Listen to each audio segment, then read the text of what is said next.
Oh,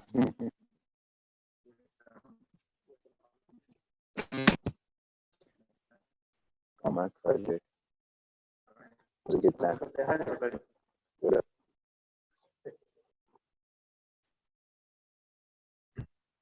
Hi, good evening, everyone. It's a pleasure to be with you. Thanks for making some time on your Friday evening for art. Usually we would be at a gallery, we'd have some white wine, some red wine, some canapé perhaps, but here we are on Zoom. Thank you so much. My name is Lars. I serve as the executive director of Artisans Asylum. We're a makerspace in Somerville, Massachusetts. We are moving in the fall of 2021 up here to Allston Brighton in Boston. And one of the things that we've really tried to do is get to know the community and support the creative community by making some of the property that we're using through Harvard University as a residency studio for artists. Troy Wade, who is our artist tonight, is a photographer, graphic designer, multimedia artist, part of the very gifted Boston collective called Mind Media, My Ideas Never Die. And he's been with us 30 days, made a huge amount of progress here in helping us develop a photo studio out here, as well as bringing just a huge number of talented folks in and out through this space for photography sessions, for video shoots. There was some hip hop going on the other night. So Troy and his crew have definitely enlivened this space in the way that I think we intended it to be. So I'm super excited to welcome to the Zoom stage Troy Wade, photographer, who will talk us through his experience producing the photo works behind Isolation. Thank you, Troy. Come on up. Am I actually audible? Yeah, you're good. You want to do it here? You want to do it there? I'm doing it here. That's okay.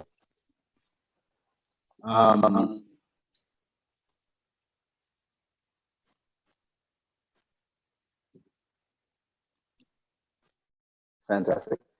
For the introduction of myself, I am a music-raised creative individual. Very interesting life.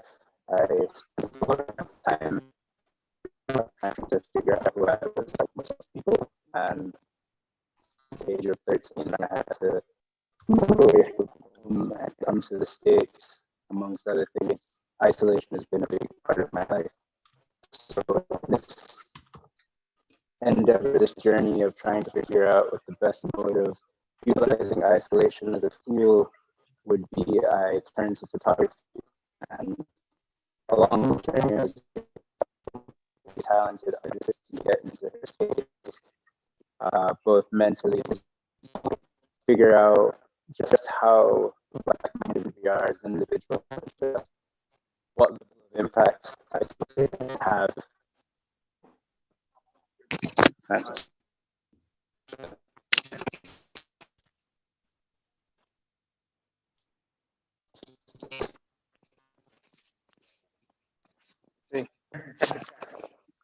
think you're good.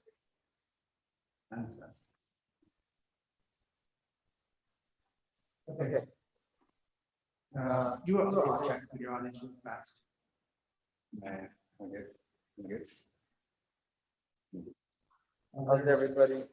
Can you hear me? Oh, hi, Kat. How you doing?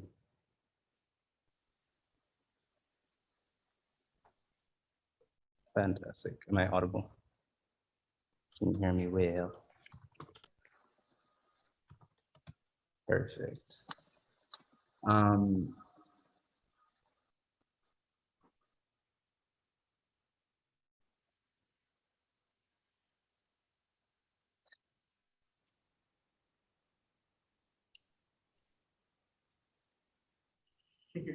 Okay, sick. So I'm going to be taking today to kind of explain how isolation has been impactful in my life and the essential purpose of what it was for me during this photo journey.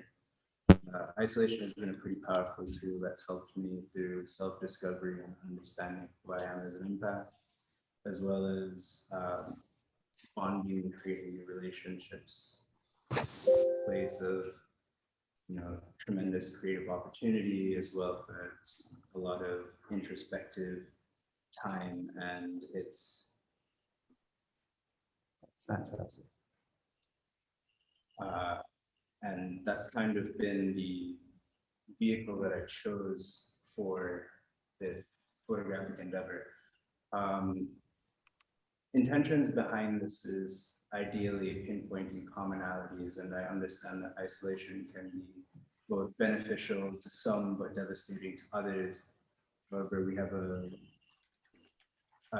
a train of thought that tends to go through our mind as just human beings that we can associate commonly with isolation. I've utilized it as a vehicle, and I've basically opened the door to being vulnerable, not just with my subject, but with myself, in hopes of figuring out, what exactly is isolation and how can we turn it into a more volatile tool. I got new checks. Period. I will compare the accounts. Oh, no.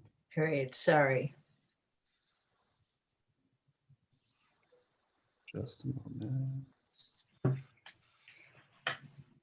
Some people are still having audio difficulty. I think it's out of my hands at this point. Yeah.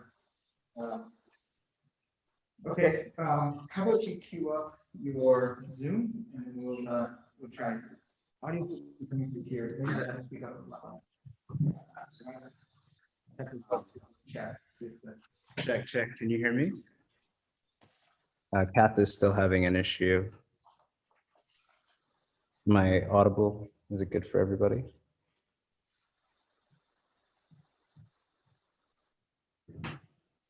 Be good to just stay close to the microphone, maybe. And that might not be a bad idea. If everybody could mute. Mhm. Okay. All right. Is it possible to also just pull up and share my screen of the Google Drive? Should be. It'll take Oh,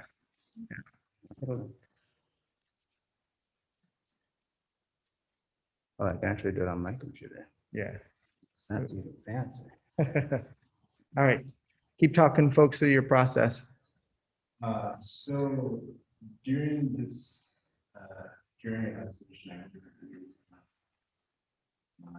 Bridget, and the goal for this piece was to explore intimate parts of themselves through we each had our complexities that this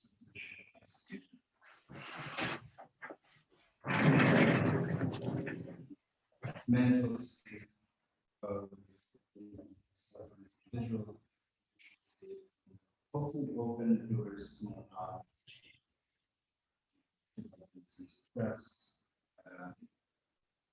developing a wholehearted relationship that is centered around investigation. And we wanted to use by sharing our investigation that we've actually never met up until this point. It's particularly awesome. I think in each form of it, given that time alone, and that was our primary focus routines. When you think of isolation too, I think we often jump to the sadder side of things, but in actuality, we tend to sway between thoughts that are good and bad, and everything in between, varying intensities. So I use light to illustrate just how seamlessly those thoughts can mesh and take you from something that is negative to positive and back again through the use of light intensity. So that was my goal for this piece.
I decided to go with the orange and teal, and also be a bit more exaggerated.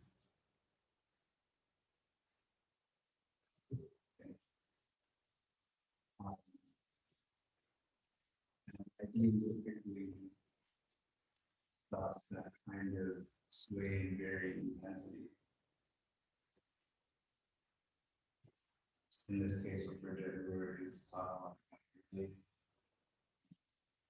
she was the reds, and the better law, emotions, and in addition to having that,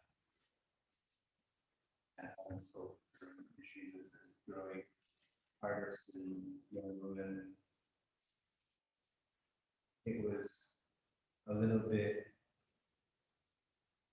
hard to express just how deep and it was to get to know someone so intimately.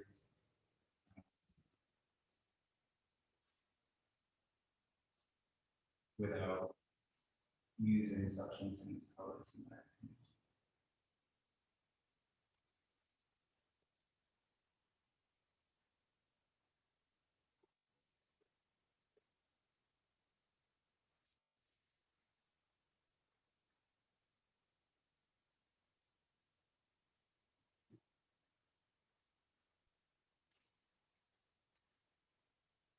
During this process, we went through a few areas of the house that were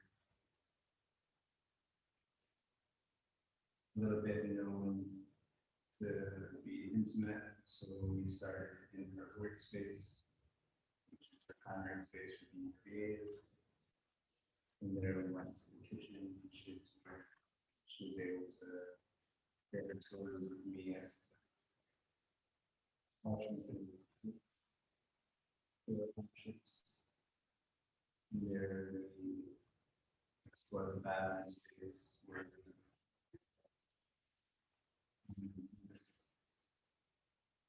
and then bedroom space where you're intended to feel the most safe.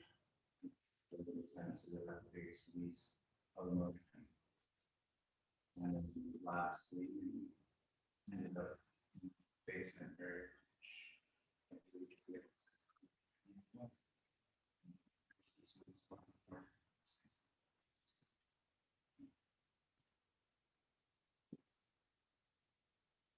This is my photo reflection of the experience with her. And our journey to that solution together. It was a continuous back and forth and a wonderful stage for us to learn from each other and be open to each other without any sort of external pressure as I went through something that was comfortable and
a big portion of this student for experience of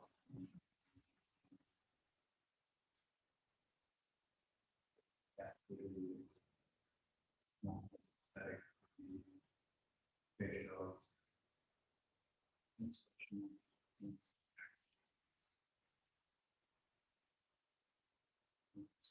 conveying.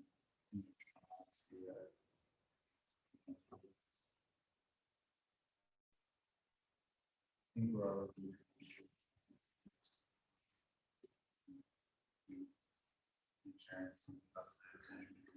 figuring out who we are. It's time when we get the room and doing that.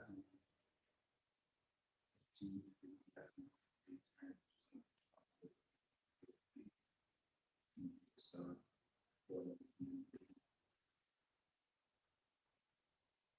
that was our journey through reconciliation.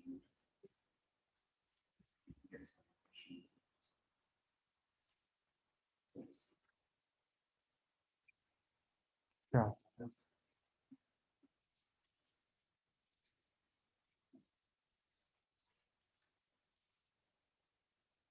Hey, everyone. So we're going to transition over to Q&A. Sorry, we had some audio glitches there. We're going to work on it. I hope we're good here and we have good audio connection right now. It's going to be important for the Q&A. So queue up some questions in the chat. That's going to be the best way to get them to us. Troy, I want to kick off with a question for you. And we can stand here and, you know, I guess we'll have to maybe pass our buds back and forth or something. But so I wanted to ask, the color scheme that you chose comes across really powerfully using the contrasting orange and blue. And was that something that you sort of knew going into it were colors of isolation, or is that something that emerged as you got to know Bridget and worked together? How did you end up with those colors being so strong? In 1 second, I'll give you the buzz.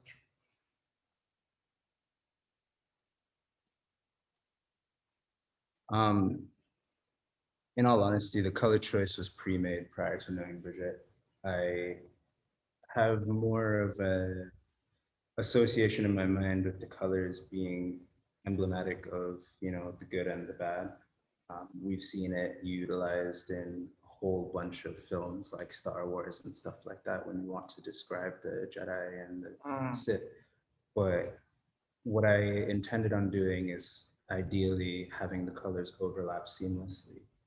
The way our minds work, we tend to go down an assortment of rabbit holes almost, where a good thought can take you to a bad thought and back again. So ideally, I felt like this was something that we could all relate to in one way or another.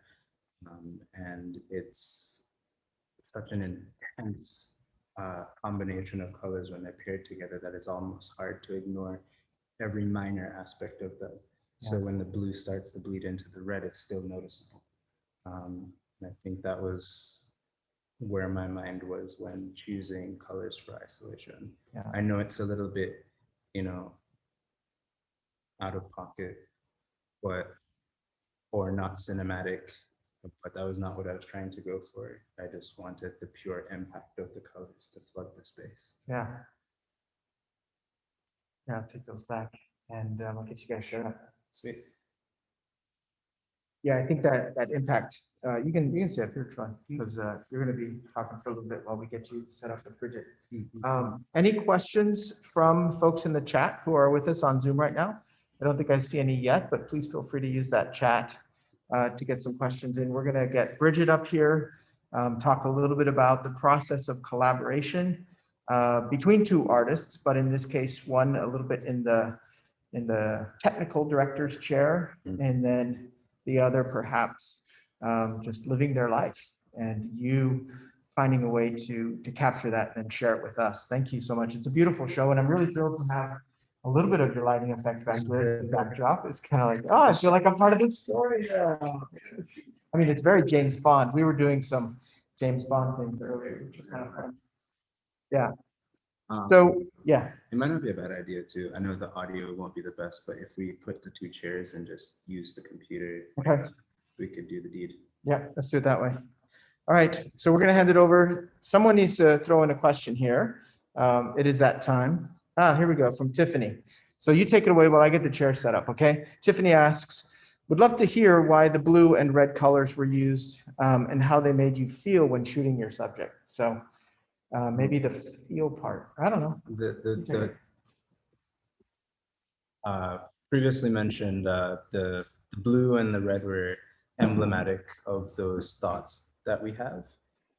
It's commonly used as a differentiator between the good and the bad, and I kind of wanted to capitalize on that more than anything.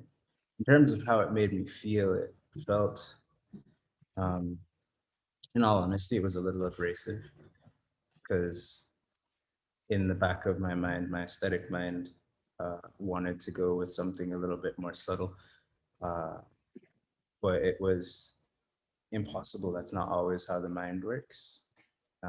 So it was also a very honest feeling for me, just having it do what it does and me having to just be present in the moment and react to it and try and work with it versus against it. All right, good. Well, you have a seat that is up. Here, I'll grab those. Yeah, cute. And Bridget, why don't you come on up and we'll get started. I want to hear you two in dialogue. I've been waiting for this for 30 days because artistic collaboration, I don't know how many of you have had the chance to kind of go deep with somebody. Theater, acting, that often draws out that exploratory side for us. I'm thrilled that you two didn't really know a lot about each other before this. So I do want to ask one question to kick things off. Let me see if I can make this handoff, by the way.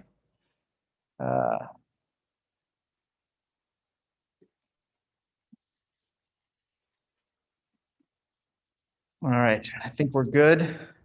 Can folks in Zoom land hear us okay? There's going to be a little bit of an echo, but I hope you can hear us. We have Bridget, and your last name? Reed. Reed, thank you, joining us now. So really quick, what's one thing you learned about Troy working with him that was unexpected on this journey? Yeah, so normally when I work with photographers, they're very, they give you tons of directions and it's very rapid fire, like turn your chin up, look at me over here. And I thought that was what it was going to be like. But Troy, I think, is a very brave photographer where he allows for spontaneity with his work and really trusts his subject to exist in the space rather than try to push an emotion out of them, and which takes a lot of patience to be able to, let that go. And I think that's very impressive.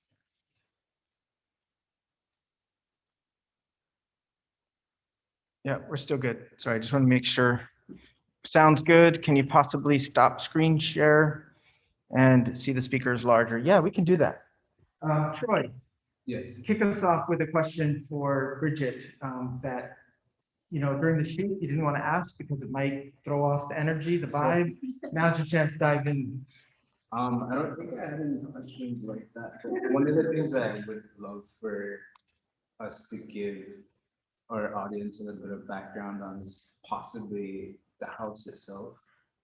If we could give them a little bit of background as to why the space was perfect for this shoot, we'll understand a little bit more where the emotions are coming from. Definitely. Yeah, so the house was my grandparents' house, and both my grandparents have since passed. So my grandmother passed away when I was 10, and my grandfather 5 years ago. So my grandfather had such pride in this house. It was all my grandmother wanted. He even delayed going to school just so he could get her the house. That's how much he wanted to, and then she let him his dreams come true once hers came true. And he even built the back part of the house, and up until he was 87, remembered the dimensions of it. So it's a very interesting space for me because I realized that Okay. the basement, you could tell right off the bat is a time warp. I mean, shag carpet, very stuck in the 70s.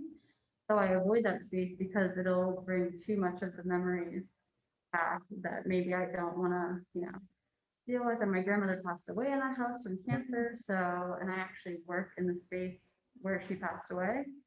So it's very interesting because I feel both inspired by her because I would want them to be proud of me. And then other times it is very difficult to be in that house because, as my dad said, you think she's going to come right around the corner. And the kitchen too is very difficult because that was her thing. She was always just this fireball in the kitchen and just so like threw us all our parties in there. So I was telling him I even get lost in there sometimes. It's weird because I've been in that house my like for a long time. So it's a very interesting space. Not sure if any questions are popping up, but Let me check. one of the other things that I'd like to pinpoint to is the actual feeling behind each space. I notice you've also created a habit for each room when you're feeling, say, particularly blue or anxious or in a little bit of a panic. If you could kind of express for our audience what that is like for you, what your thought process is, that'd be awesome. So starting with the studio, what I found interesting about your photo of my arm crossing across my face is that I'm in that moment creating an isolation from everything, even within myself. And that's how I feel about that room. It's where I create, it's also sometimes sad because of my grandmother, that piece, but also I noticed I'm the most confident in that space, like watching back that video, and I'm just very like sure what I'm going. Whereas the other rooms, I definitely look lost, like to me. And then the bathroom is very eye-opening for me because I never really looked at myself in the mirror. And I know you pointed out that usually when you look at the mirror, you're doing something like fixing your hair or plucking your eyebrows. You think you're looking at yourself, but you're not actually. So that moment was very prolific for me because I realized I don't even look at myself in the mirror because I have such self-conscious feelings. I don't even think I deserve to look at myself in the mirror. So that emotion that you caught was me realizing that, and then just this back and forth between it. Amazing. And then the bedroom is kind of where I like give up. So my head being back on the bed is exactly how I feel. It's so defeated, and I just want to give up. Like, and then I have like my cat Midnight who peeks through in the photo, and she kind of grounds me in that space, and she kind of hangs in that space a lot. So I thought it was very interesting approach to take it room by room to show the levels, different levels of emotions that isolation can be, because it's not all one thing. So I feel like isolation is so negative sounding, but actually you taught me through this that it's sometimes a necessary thing to cope with or discover something about yourself. So yeah. I want to ask you, what was something you had to let go with this, that you, or that surprised you that you had to? I know you said shooting at night is not something you're. Yeah, I'm not particularly fond of shooting at night. Yeah. I typically utilize a lot of natural light or daylight to, capture my aesthetic. But nighttime, having everything be, moderately controlled was a little bit more challenging for me, but I feel like it was a necessary step for me to see what it takes to bring an idea to life, to full fruition at it. But I think the most difficult part for me was also coming to terms with my lack of experience. I understand that as an artist, we want to be great. We want to learn all of the skills, but life experience has a big part to play in your art as well. And to me, that was probably the most honest moment I had.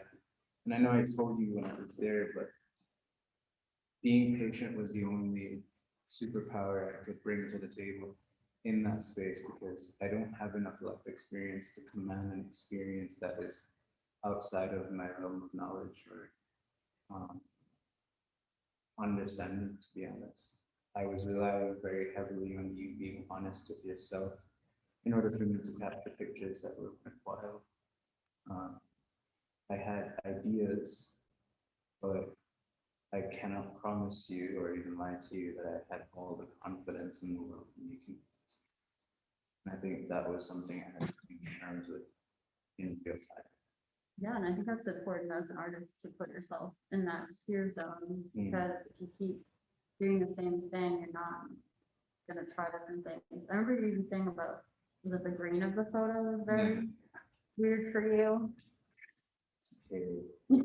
I think it's beautiful because, like we were saying, it sort of captures this metaphysical energy that's present, even though I'm technically alone in the photo, but it kind of, I thought it was good.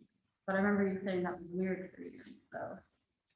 I mean, like moves through, I want it to be clean and sharp as possible when photographing. So not having everything be within my control or my realm of expectations was particularly challenging. And how does it feel to look at those versus your other photos for you? Man, I still struggle. Yeah. Because I feel like this was definitely the most honest moment I've ever had in any of my photos. It's just in my mind, I still struggle with minor details that before I would try to hide in photos, but in this case, just the entire setup, the entire circumstance of the photo, the conditions we took them in won't allow me to do that. And I relate to that because normally I would hide stuff like my bun not being perfect, or having acne, or like my, my sweatshirt being like wrinkled. But I just let that go, and this was such a good experience with just letting that be. And it's like a closer version of myself rather than worrying so much about how I appeared. Which that was like really good for me to learn. I'm happy that we had that learning experience, but I am curious, since this was a journey, I have to ask, was it a different experience having me there in person versus being alone, or rather, how did you feel afterwards? No, actually, I was able to zone out at some point and forget that you were there. Like, it's particularly the mirror. Because I think I'm so good at doing that with art, like I can isolate myself in an emotion and truly feel it and kind of zone out everything around me. And I was surprised because I thought I wasn't gonna know how to act around another person, because usually when you're isolated, you are alone and you feel like I can be whoever I want to be. But I remember when I hit my head on the back of rested my head on the back of the bed, I really didn't, I forgot that you guys were there. So I think that's because you're not micromanaging the situation. That's why I think about that result, because I was so in that, and you were kind of prompting me to feel certain. I remember you were like asking me like, how do you feel when you look in the mirror? And then I started to say it, but then you let it kind of settle and marinate. And then I was like, oh, okay, I feel this way. And I kind of felt it. And then you like taught me better. So I think that's really fascinating approach for me to see, and it's always cool being an artist and seeing another artist work, and even being the subject of art, like that's very weird for me. Usually I'm in control. So that was very hard for me to be like, okay, I'm an artist, and this is weird that like because when I was telling people about the project, they're like, you did it? I'm like, no, I was in it. They're like, oh, that's different for you. I'm like, yeah. From Zoom and YouTube. Okay, one of the questions, did you learn something about yourself or experience a big surprise during this project? Honestly, yes. I have to say even though I don't vocalize it when I'm shooting with most people, I tend to be quite anal with myself.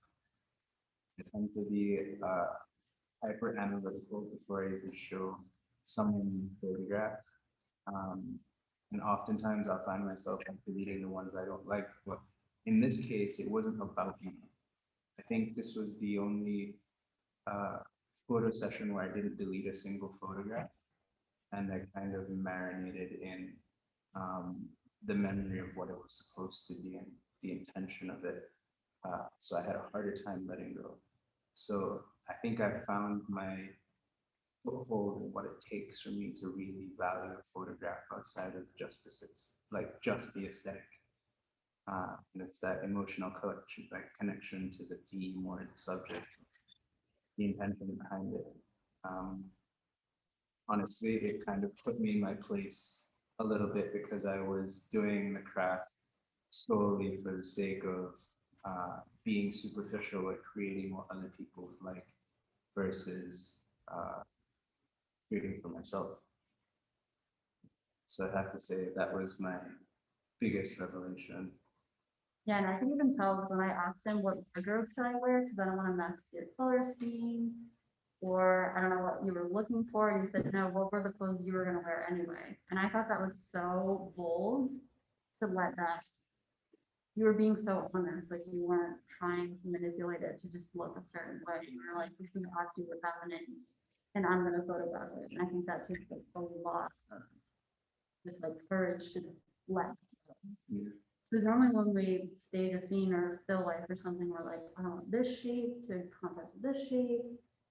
And I thought that was ugly because I thought you were gonna be like, no, I want you to wear this color. So, or my penguin rose, I was like, does this look too ridiculous? And you said no, that if that's what you would wear, we want to see that. And I just thought that was,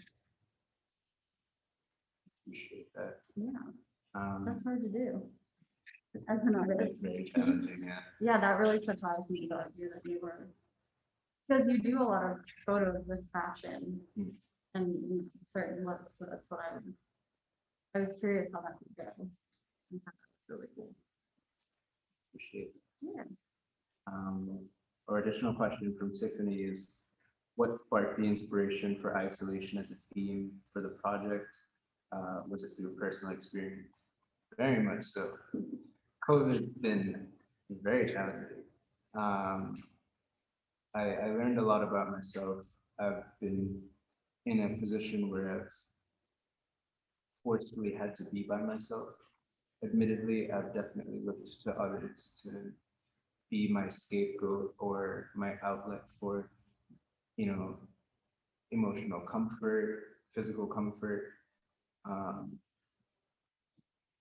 even just there to process my thoughts with me. Admittedly, I think we all come to conclusions when we have the ability to speak to someone else. But COVID didn't necessarily allow for that. And then I had interpersonal changes that happened along the way that even forced that to a deeper degree, where I had to be honest with myself because it was wholeheartedly my problem to deal with. It was my trauma. It was my decision as to what foot I'm going to put forward moving onwards. And when I came to the conclusions that I came with, I had an epiphany as to, obviously I cannot be the only one that's experienced this. And you just happen to be that person that clicked, and we had similar experiences. And though we walked different paths in life, we shared a lot of the same challenges and had to overcome a lot of the same mental and emotional battles in order to better ourselves. And this is the working on it. So I'd have to say, yes, it was definitely a personal journey coming up with this concept. And I realized how my time alone, a little bit of a perspective shift, has helped me more than I thought I ever could have.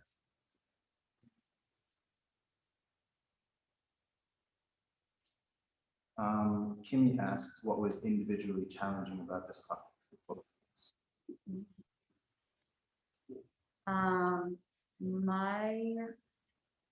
Yeah, I think it was just the fact that I'm very self-conscious, and to have someone photograph me made me feel at first, I was like, I don't want to do that. And probably the bathroom scene, because that's where I had the most panic attacks there. And it was just very, difficult for me to get into that vulnerable space, but it actually turned into something more beautiful than I thought, and actually it inspired me to make a self-painting, which I never do, so, and changed my view of like, I thought like, oh, if I have wet hair, I'm gonna look so funky and just like exposed and just, I don't know, but it changed my mind about it, so that's just like letting that go and like letting you completely just do your thing and not be like, oh, I don't like that photo, it's not a good angle of me. Because I saw that you were genuinely doing it to further a purpose rather than, like you can see behind the photos, the genuineness of it. I appreciate. Um, for myself, I hmm,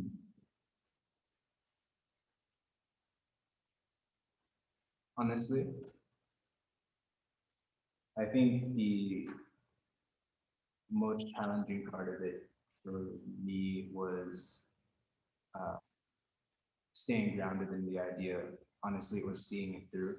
Because when you had texted me the night before saying, I don't know if I can do this, Yeah, I was honestly in bed kind of content saying, you know what, maybe this just isn't it. yeah, This isn't it. We can wait, you know. Uh, that is a usual tendency for me when doing things that make me feel uncomfortable. And uh, there's a little voice in my head that said, nope, do not let her back out of this. You can feed to her comfort, but we're going to make this happen one way or another. I think that was probably the most challenging and to me the most eye-opening part of this project is perseverance, man. Like, mhm, if you really believe in the idea, it's helped you and you think it'll help others, see it through. It's scary, obviously, but uh, I think that's really the only tangible next step. I have always dreamt of a life of having good company, making it to the top but not being alone, and I've always fallen short. And I realized in that moment that it was because of my inability to follow through or take those easy passes when they, you know, arose. In this case, I feel like I overcame a hurdle. And thank God you were very receptive and you're like, yes, I'm up for the challenge. You made something great out of it. yeah. Yeah, it was like establishing trust with someone that you just We didn't meet prior met. to this. It was just wild. I was like, but then that like we have a shared language of art, so that was what kind of made me trust you more. It was like I could tell that the art was genuine. Yeah. And then the last question is, how did the production of this project differ from others that I've done in the past? Oh man, everything was different. My lighting setup was different. It was definitely very experimental for me. Um, though I have lights for things like studio photographs and things like that where it's controlled, uh, I didn't have nearly as much time to plan, but more solid concept. So it was a lot of figuring out in the moment. Um, and that to me was a little bit more challenging, vastly different than anything I've done prior. With natural light, I know you're working with a little bit more of a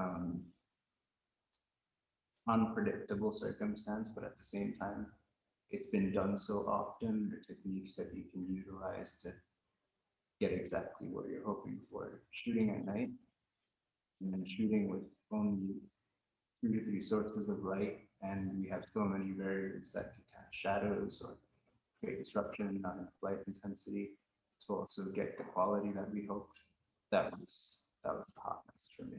So I think too that you never had been to that house, and there were parts of my house he wanted to shoot the light through the window that were so far away from the ground that I remember they were like bringing the ladder over and like trying to get it, and it had snowed the night before. there was Really, and I felt like don't slip on the ice. It all felt terrible, and the windows are all different because they're all older. It was just a mishmash of things. And that was impressive too, never being in the space.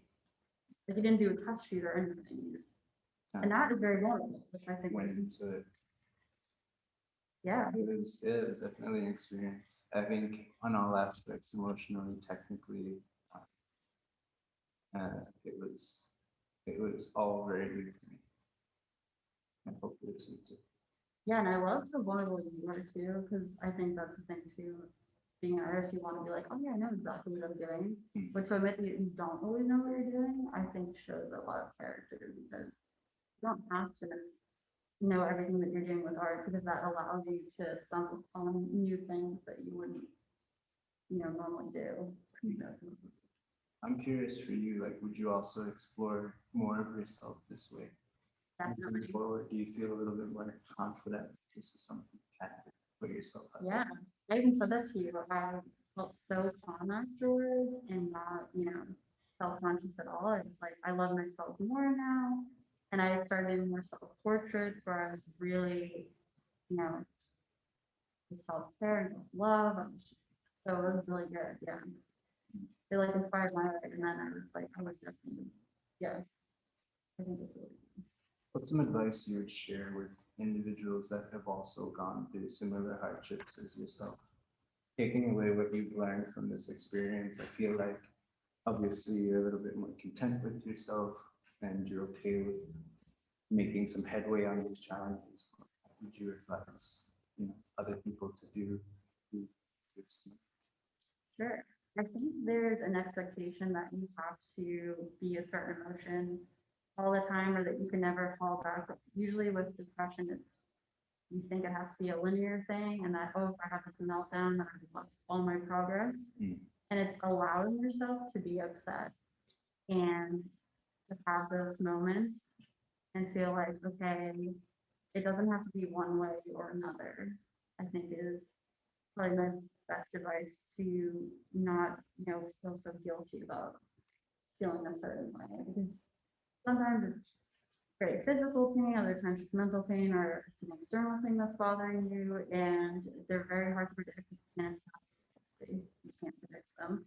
So giving yourself more space to be like, this is okay, and figuring out what exactly you need in that moment, and it may not, for me sometimes it's like eating a peanut butter and jelly because that reminds me of a safe time, and that's fine if I need to do that in that moment. Or sometimes if I don't want to share that, like that's fine. Putting so much pressure on it, and it's even cool to make art and don't show anyone. That's like my other piece of advice for artists. It's like you don't have to always show.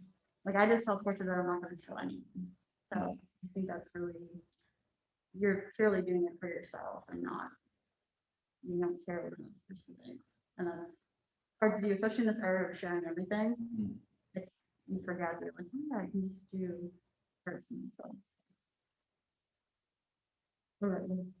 Good question. Honestly, the whole art for yourself kind of stuck out to me. Yeah. I feel like a lot of us, especially if we do end up becoming entrepreneurs, and relying on this for our livelihood as well.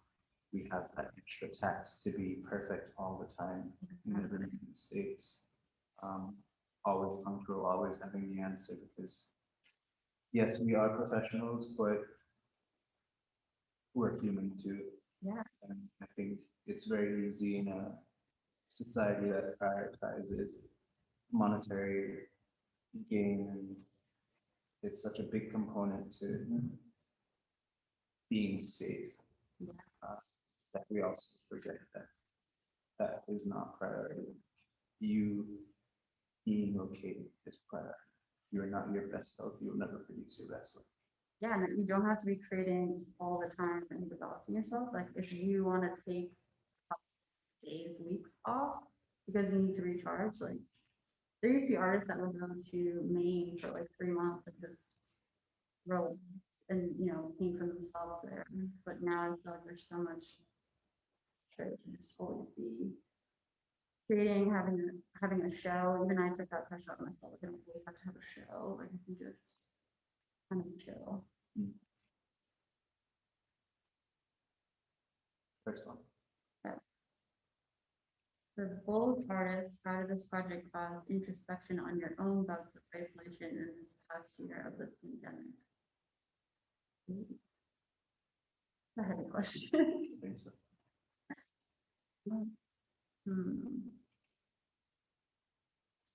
Um, I would definitely say allowing myself to do personal artwork again because I have a business for the longest time, I completely ignored that part of me, and I wouldn't even let myself do the artwork. And that's so important to give myself that. And the pandemic definitely forced me to do that. I would just keep avoiding it by doing art shows and throwing myself into all these events. With the pandemic, all those events stopped, and I was like, okay, I really need to make art for myself again and not feel. So, This project for me personally, I think it challenged my masculinity in a lot of ways, to be completely honest. Growing up in Jamaica too, it's a very toxic masculine culture where you have this preconceived expectation for how you're supposed to behave, interact, and what's okay to share. I think Bridget can also attest to the fact that I was very uncomfortable, but at the same time, I was very inspired to share that. There was a part of me that this whole project put me in touch with, and my conclusion was why, if it makes me feel this way, why am I not talking about it? Why am I not seeking help for this? And I think that was kind of where my course of introspection led me. I decided moving forward that I no longer want to be, you know, emotionally choked. I don't want to be surrounding myself by people that don't value my mental and physical and mental, like emotional well-being. And then the types of conversations that I need to have in order for something to not just benefit me, but also benefit that individual. I think I figured out throughout this process the kind of individuals I would rather commit my time to in helping, as well as how to help myself. yeah, and I also thought of, I used to have to put a label on some of my feelings, like how I feel towards living in my grandparents' house, even though they're not here. And I was like, I have to do something about it. And this project taught me, like, I can feel multiple ways about it, depending on what's going on. That's fine. Like, I don't want to just decide, oh, this house is always going to make me miserable because my grandparents are there. Sometimes I can be inspired that they were lived here, and other times they can make me really sad. Because I think humans have a tendency to want to be something to be like one or the other. And this gray area is just harder to define. Sometimes doesn't feel real because it switches so often. And it seems hypocritical, but it's actually not. Is how I feel about isolation too. I agree. Yeah.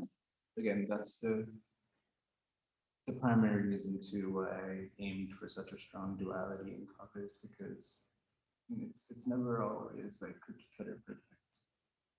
Nothing in life is ever dealt, you know, that seamlessly. So I hope that color choice and the sheer atmosphere of the space that ideally portray that.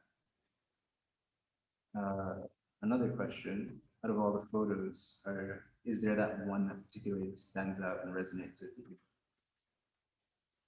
Me personally, bathroom ones did it in for me, because just as you were recognizing that we don't always see ourselves, I did not see myself.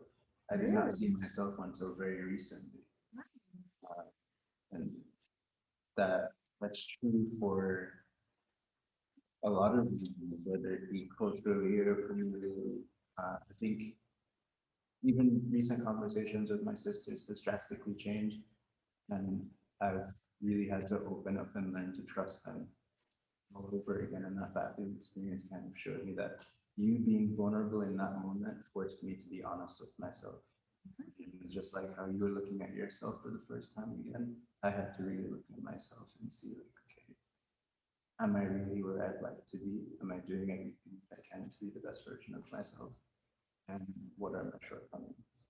I feel like my mind obviously went down numerous amounts of rabbit holes, but that was ultimately what I ended up coming to terms with. How about yourself? I 100% agree. And we did talk about this, some people were very, the bathroom scene was just like otherworldly for me. It just took me into so many different spaces. And yeah, I came up with that phrase where I used in my self-portrait that I didn't even think I deserved my own gaze. And that's like how it felt to me, that it made me sad that I'm like, that's so sad. I didn't even think I could look at myself in the mirror. As a person, I always thought I had moved away because I was so like disgusted with myself. And I'm like, you're a monster for always being so upset or not controlling your emotions. And in that moment, I really looked at myself so vulnerably, and I was just like, okay. And then I was actually like, no, it's not okay. So I think that's why that picture is so honest to me. Like, me recognizing the emotion I didn't even think I had, and I felt that was, it shocked me, like shocked my system. I didn't even know I felt that way. So that's really, really cool. Um, the We talked about positives and negatives, pros and cons of isolation. Are there any that you both can highlight that you learned through your personal journeys of isolation?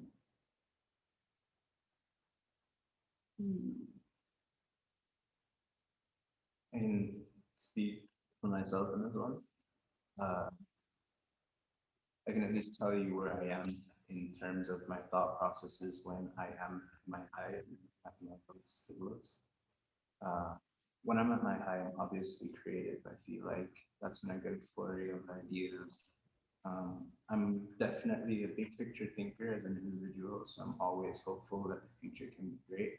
I've always had this philosophy in my mind that if, you know, world is to be safe for my children, it has to be safe for everybody else's. So I've always lived in that line of, okay, what do I need to do, or what can I say or share that would ideally carry that community impact? But when I'm at my lowest of lows, I think this is true for a lot of people. We tend to get more swept up in everybody else's thoughts outside of our own. I think that's where my insecurity starts to bleed through the most. And I look at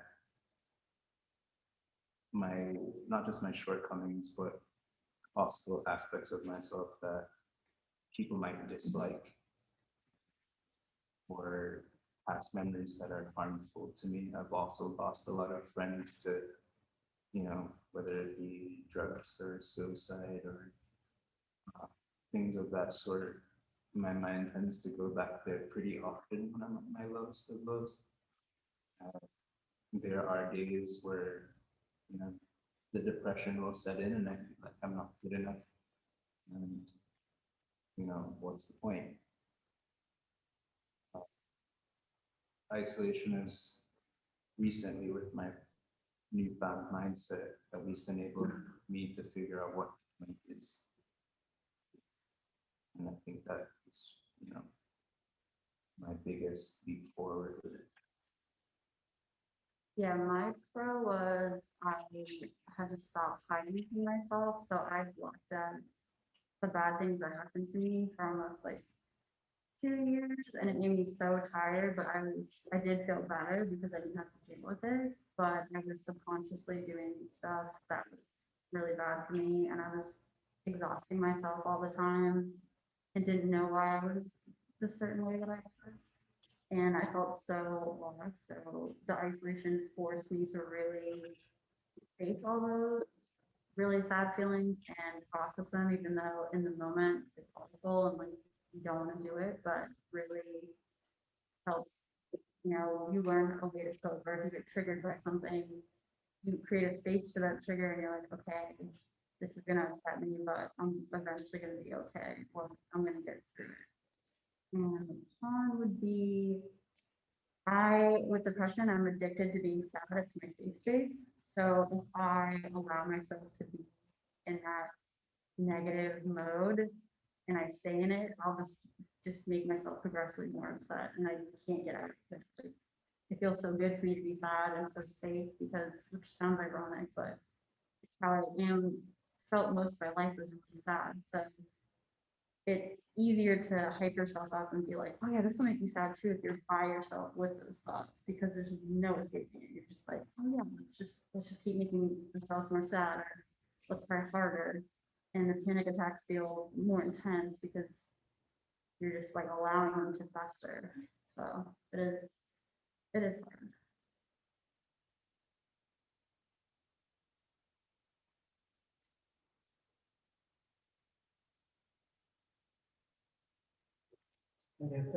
Pretty good.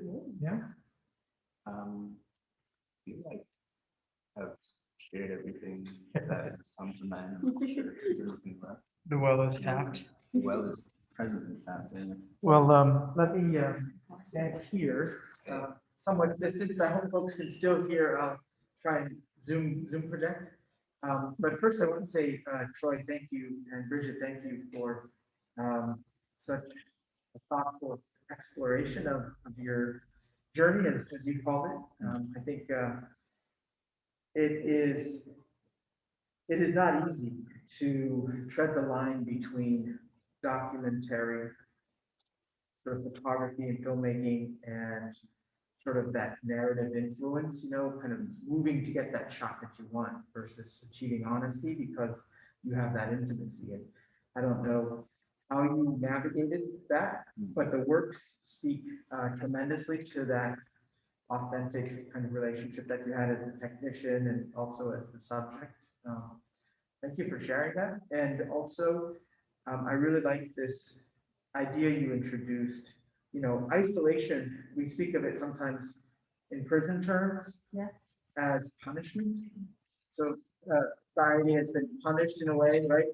But the way you've approached it, there's catharsis, there's this introspection, and it's fantastic stuff. If we take the opportunity that we have to explore ourselves and connect in new ways with others, that catharsis is deep. And you talk about your highs and lows and where you are now. It's a remarkable and beautiful set of thoughts. Yeah, it's been fun. Final question. Where do you see this work going next? Will you explore this kind of way of working with fellow artists? Do you have a new project lined up? What's next, Troy? Honestly, I've actually built a pretty hefty roster of individuals in the Boston community as well as a few other states that I'd like to tap into. I feel like this is a little bit more, I can see this being a longer term project. I hope to also find like unique individuals like Bridget along my creative journey that could share deeper moments like this that I think would resonate outwards. So next on the list, I have 400 people that I'm going to be working with on this project over the next couple of months and really scaling and sharing their stories. And one question there is this a generational snapshot or is this across generations? How are you approaching your subject? That's actually the next big thing.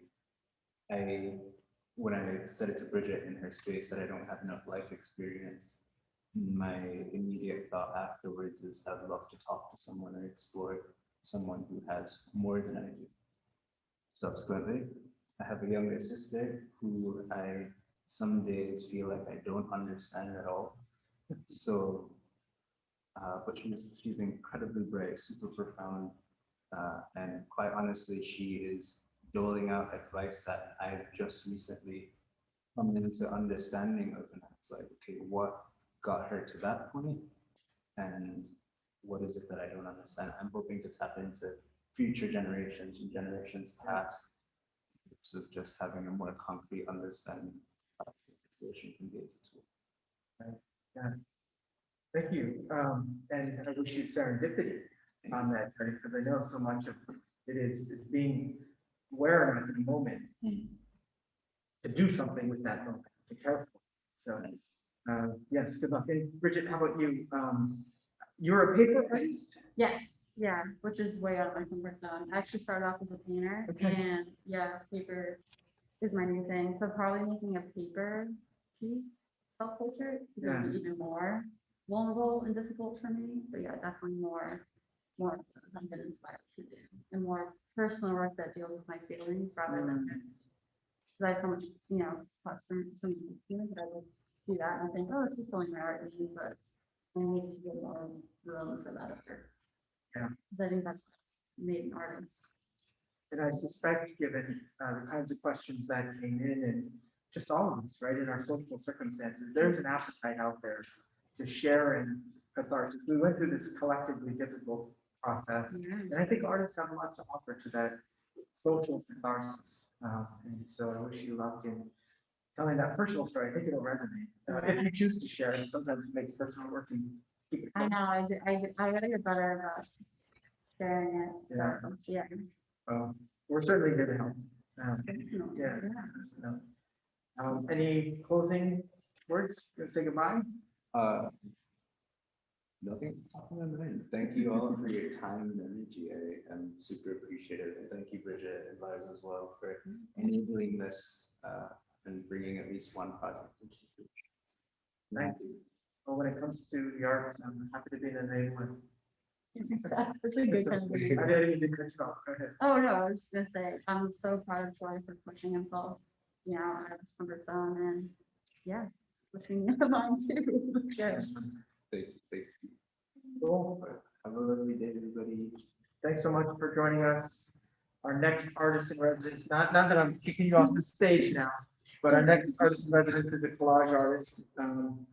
And we'll be introducing him. So watch the social feed, watch My Ideas Never Die as well. Follow them on Instagram. What is it? On Instagram, that's it. My Ideas Never Die on Instagram. Some beautiful work out there. And do you have an Instagram? I do. What's yours? _art. BFREED _art. Yeah, my name is Bridget Foster Reed. Be free.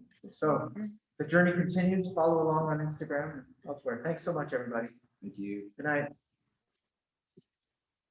Hey, you got some waivers there. Thank you.